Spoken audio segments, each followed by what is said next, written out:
Deputetja Belinda Balluku nuk ndodhet në kushtet e ndalimit ligjor për caktimin e masës së sigurimit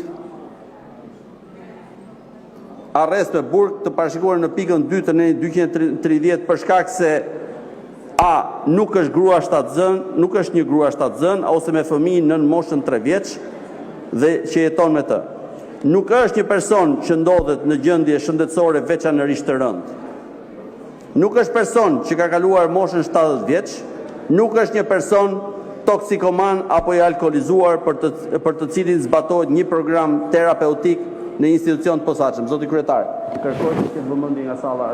është qetësi po mbajnë që vazhdoni qetësisht. 7. Përmbushet kriteri ligjor i parashikuar në pikën 3 të nenit 260 të kodit të procedurës penale për zëvendësimin e një mase më të lehtë, sigurimi me një masë më të rëndë, për shkak se ndodhemi në rrethanën kur nevojat e sigurimit janë rënduar. Sikurse është argumentuar gjërësisht, nevojat e sigurimit janë rënduar në të dyja drejtimet, qoftë në drejtim të rëndësisë së faktit penal nga 2 fakte.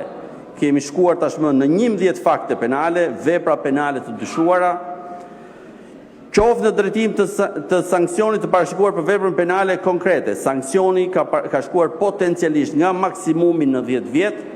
në maksimumi në 35 vjet. Të nderuar kolegë deputet, veçanërisht në këtë procedurë parlamentare, duhet patur parasysh edhe impakti që do të kishte mosdhënia eventuale e autorizimit sipas kërkesës së prokurorisë, që do të përbënte rastin e parë në historinë e parlamentit që pas fillimit të funksionimit të prokurorisë së posaçme, krijuar si një organ i specializuar për të luftuar fenomenin e pandëshkueshmërisë në radhë zyrtarëve të lartë. Në një version të tillë do të rezultonte se, së pari, mbajtja apo ruajtja e një imuniteti të tillë në vetvete është një cënim i parimit kushtetues të barazisë përpara ligjit, i cili është thelbi i vetë shtetit të së drejtës. Maksima, sado lart që ti të jesh, ligji është gjithnjë mbi ty, përmbyset duke shndërruar nëse je antar i parlamentit, i Këshillit të Ministrave, nëse ke mbështetjen e Edi Ramës, ligji nuk mund të të prek. Ky do të ishte sinjali më i rëndë dhe më i gabuar që parlamenti, kurse si nuk duhet të emetoj ndaj qytetarëve të tij.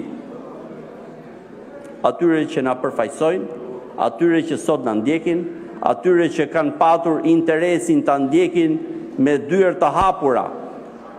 punimet e Këshillit për rregulloren mandatet dhe imunitetin, si një çështje interesi publik të lartë, por që në mënyrë të kundërligjshme u mbajtën të mbyllura, atyre që presin se si ne sot, ashtu siç përcaktohet nga Kushtetuta, do të votojmë me votim të hapur. Qytetarët që na përfaqësojnë duhet patjetër të kuptojnë pse ky parlament do të votojë në një mënyrë ose një tjetër, pse përfaqësuesit e tij, kur nuk ekziston asnjë kusht për mosheqjen e imunitetit, që kërkojnë që kushdo nga deputetët të jap, apo dhe ministra, edhe kryeministri, të jap llogari përpara ligjit për krimet që kryen në ushtrimin e detyrës, në mënyrë të veçantë korrupsionit, të shkojë përpara drejtësisë dhe jo të mbrohet këtu me korrac të imunitetit parlamentar të majorancës.